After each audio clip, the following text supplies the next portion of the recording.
ভাই একটা কাফনের কাপড় দেন তো, আর সাথে আগরবাতি মোমবাতি যা লাগে সবকিছু দেন। এই ধরনের আপনার কাফনের কাপড়, গোলাপ জল, আতর, সাবান, আগরবাতি সবকিছু। ভাই এগুলার দাম কত টাকা হয়েছে?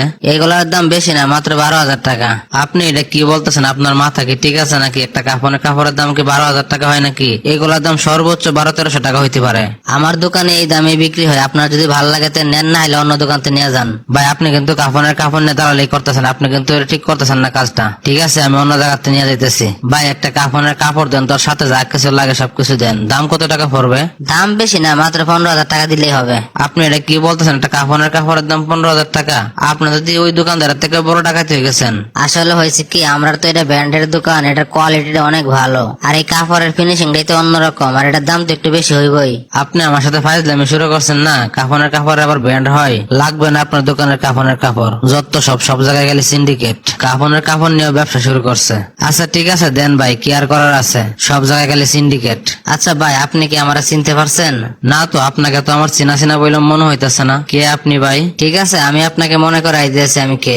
স্যার, আমার এই জমিটা খুব তাড়াতাড়ি একটু দলিল করার দরকার ছিল। আমি যার কাছ থেকে কিনছি সে তো বিদেশ চলে যাবে, তার জন্য আপনার জমি আজকের ভিতরে দলিল হয়ে যাবে, কোনো সমস্যা হইব না, কিন্তু টাকা লাগবে 50,000। কি বলেন 50,000? এত টাকা কেন? আমি অনলাইনে তো দেখলাম, আমি যে জমি কিনছি সেই জমি দলিল করতে হলে সর্বোচ্চ আমার 30,000 টাকা লাগতে পারে, তাহলে আপনি 50,000 টাকা চাইতেছেন যে? শুনেন ভাই, সরকারের নিয়মে সবকিছু চলে না, এখানে একটা নিয়ম আছে, উপর থেকে নিচ পর্যন্ত সবাইকে খুশি করতে হয়। তাছাড়া আপনার এই দলিলটা খুব এমার্জেন্সি, এই কারণে খরচটা একটু বেশি পড়বে। আপনি যদি আজকের ভিতরে জমি দলিল করতেছেন তাহলে তাড়াতাড়ি করে টাকা দেন, আর নাহলে আপনি কাগজ নিয়ে বছরের পর বছর করতে থাকেন। আপনার কাগজপত্রের মধ্যে সমস্যা আছে, এই সমস্যা ঠিক করতে হইব। অন্য মানুষ হলে তো আমি 60 থেকে 70,000 টাকা চাইতাম, আপনি আমার বন্ধুর পরিচিত লোক, তার জন্য আপনার কাছ থেকে কম নিতেছি। স্যার আমি জানি আমার কাগজে কোনো সমস্যা নেই, তারপরে আপনি যেহেতু বলতেছেন, আচ্ছা ঠিক আছে, কি করার টাকা ধরেন, আপনি আমার জমিটা আজকে দলিল করে দেন। আমি যার কাছ থেকে জমি কিনছি তার জমির কাগজে কোনো সমস্যা নেই, আমি জানি। আপনারা টাকা নিবেন সেটা বলেন, জমির কাগজের সমস্যা বলেন কেন? আচ্ছা ঠিক আছে, আমি যদি সমস্যায় পড়ি তাহলে আজকে আমার জমির একটু দলিল করে দেন, ধরেন আমি টাকা দিতেছি। কি এখন বলেন, আপনি কি আমার চিনতে পারছেন?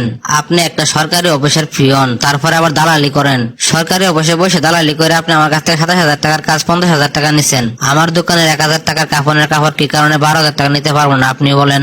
আমার উদ্দেশ্য কিন্তু আপনাকে অপমান করা না, আমার উদ্দেশ্য একটা আপনাকে একটা শিক্ষা দেওয়া। সেদিন যে জমি দলিল করার জন্য আমার কাছ থেকে ঘুষ নিছিলেন, একদিন কিন্তু সেই জমিতে আপনার কবরও হইতে পারে। সেই কবরের জন্য হয়তোবা আপনি আজকে আমার দোকান থেকে কাফনের কাপড় কিনতে আইছেন। আপনি একটা বার ভাবেন আল্লাহর বিচার দেখ কোথায় হচ্ছে। দুনিয়ার ইনসাফ আর আল্লাহর বিচার দুইটা কিন্তু এক জিনিস না। আপনার বাবার জন্য এই কাফনের কাপড়টা আমি এমনিতে দিয়ে দিলাম, 1 টাকাও দিতে হবে না আমাকে। আপনার বাবার দাফনের ব্যবস্থা করেন। আপনার কাছে চাওয়া শুধুমাত্র আমার জন্য আর এই দুনিয়ার মানুষের জন্য একটু দোয়া করবেন। আর যারা জমির সমস্যা নিয়ে আপনাদের কাছে যাইবো তাদেরকে একটু ইনসাফ করেন, তাদের গলায় ফাড়া দেয় এভাবে টাকা নিয়েন না, যাতে করে আপনাদের মতন দুর্নীতিবাজ এবং দালালদের মতন এরকম মানুষের হাত থেকে আমরা সাধারণ মানুষ বাঁচতে পারি। এই ভিডিওটা কোনো ব্যক্তি বা কোনো প্রতিষ্ঠানের উদ্দেশ্য করে বানানো হয় নাই, এটা সম্পূর্ণ একটা কাল্পনিক গল্প। বাস্তবে কারোর সাথে মিলে গেলে ক্ষমা সুন্দর দৃষ্টিতে দেখবেন। ধন্যবাদ সবাইকে। প্রিয় দর্শক, ভিডিওটা কেমন হয়েছে আশা করি অবশ্যই কমেন্ট বক্সে কমেন্টস করে জানাবেন। ভিডিওটা যদি ভালো লেগে থাকে অবশ্যই লাইক কমেন্ট শেয়ার করে অন্যদের দেখার সুযোগ করে দিন। ধন্যবাদ সবাই।